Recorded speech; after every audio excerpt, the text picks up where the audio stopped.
Gas बड़ा महंगाई बा, जीवन में परेशानी चाहिए बा, रोज कमाई कम पड़ जाता, दुनिया बड़ी कसाई बा।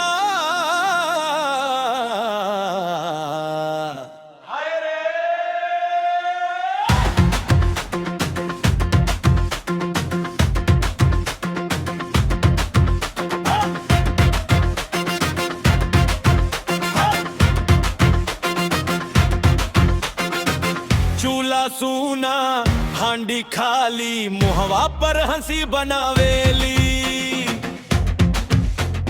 भीतर भीतर घुटती सांसें कैसे घर चलावेली। पापा माथे हाथ धरेले, मैया के नाम दुहरावेला, रास्ता काहे इतना टेढ़ा, मन ही मन तुसे बतियावेला। जब याद आई मैया हमार, शेरवाली जगदम्बा सरकार, तेरे दर पे जो भी आया खाली हाथ ना जाए।